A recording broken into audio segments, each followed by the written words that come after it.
What's the weirdest thing you've ever seen? One of the strangest things I ever remember seeing in my life was when I was 15 years old. First time I ever been on a plane. I flew with 16 racehorses to Belmont Park, New York. And it was, I don't know, probably a couple months later, we'd been running the horses, and you had to go to Aqueduct Racetrack and then back to Belmont because they ran at different times of the year. And we were going from the Bronx, and we were headed down to Queens, New York, where Aqueduct is, and we started hearing this roaring noise. And it was, well, as it turned out, it was Eastern Airlines Flight 3233, and it landed right in the Jamaica Bay runs like this, and Jamaica Thruway is 8 lanes of traffic going both ways. And then after it hit and just exploded, for some reason or another, the nose cone didn't explode like the rest of the plane, and it went into a 4-story building, and it killed 40 people in the building. And there was 267 people in the plane.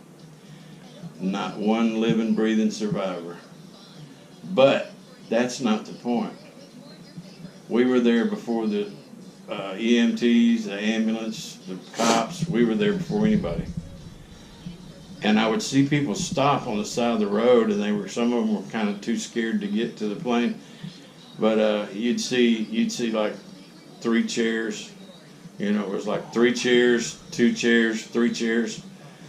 And I actually saw people getting out of their car and parking on the side of the road and walking up to dead people on the median and taking their jewelry off. That's man.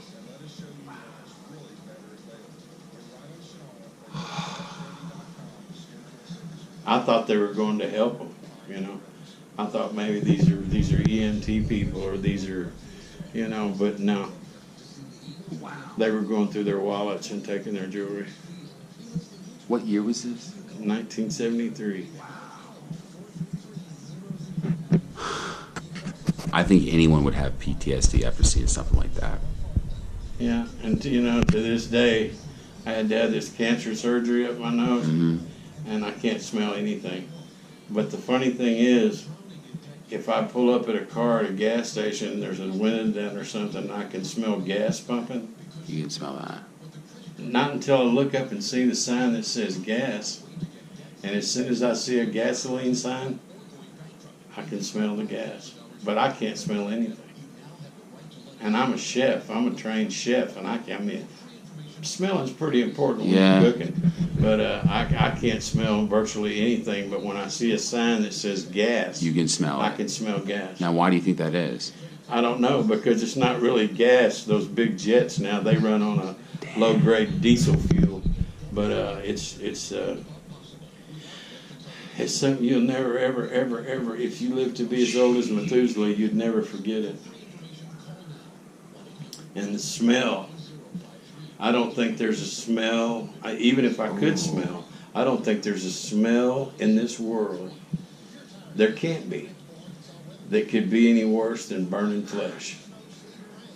It's just, it's a sweet, acrid. It's a sweet, acrid smell, and you hear the you know, you got so many layers of epidermis, you know, and it's kind of like frying pork rinds. Oh. You know, it fries up here, and then it fries the next layer, and you hear this cracking and this popping,